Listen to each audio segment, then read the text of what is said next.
সোমবার গভীর রাতে বলরামহাট এলাকার একটি সোনার দোকানে চুরির ঘটনায় তীব্র চাঞ্চল্য ছড়ালো। রাজগঞ্জের বিন্নাগুড়ি গ্রাম পঞ্চায়েত এলাকার দোকানটি লোহার শাটার ভেঙে ভিতরে ঢুকে চুরি করে দুষ্কৃতীরা। দোকানে থাকা সিসিটিভি ক্যামেরা হার্ড ডিস্কও নিয়ে যায় চোরেরা, যাতে চুরির কোনো প্রমাণ না থাকে। দোকানের মালিক জানান, প্রায় 50 থেকে 60 হাজার টাকা মূল্যের রূপোর গয়না, কিছু নগদ অর্থ চুরি গেছে।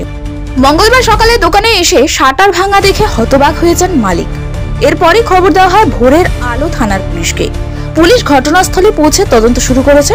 চুরির ঘটনায় এলাকায় নিরাপত্তা নিয়ে প্রশ্ন উঠেছে। কে বা কারা এই ঘটনার সঙ্গে জড়িত তা খতিয়ে দেখছে পুলিশ।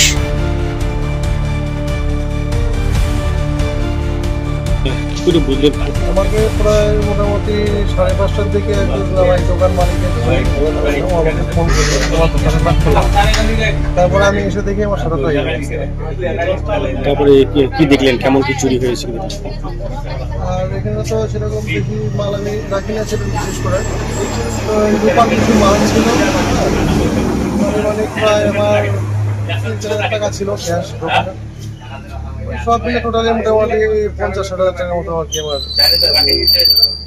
আপনার দোকানের সিসিটিভি ফুটেজ ক্যামেরা আমার ফুটেজ ছিল, ওই ফুটেজটা হার্ড ডিস্কটা খুলে নিয়ে চলে গেছে। মাঝে মধ্যে কি এই এলাকায় চুরি ঘটনা ঘটছে না? এই প্রতিগুলো আপনার দোকানে এই এলাকায় না, এলাকায় তো দোকানে কোনো চুরি আমার জানা নাই। আমার দোকানে এরকম হলো, ঠিক আছে, প্রথমেই হলো দোকান। হ্যাঁ, আমার দোকানে প্রথমেই হলো। আপনি কখন জানতে পারলেন যে চুরি হয়েছে? আমি জানতে পারলাম হচ্ছে প্রায় মোটামুটি 5টার আগে আর কি আমি জানতে পারি। স্থানীয় লোক খবর দিয়েছিল? হ্যাঁ, স্থানীয় লোক খবর দেয় আমাকে। তারপরে আমি চলে আসি। পুলিশ এসেছিল, পুলিশ এসে দেখে দিয়েছে।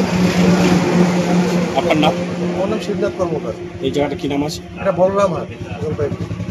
নতুন নতুন আপডেট পেতে সাবস্ক্রাইব করুন নিউজ আপডেট।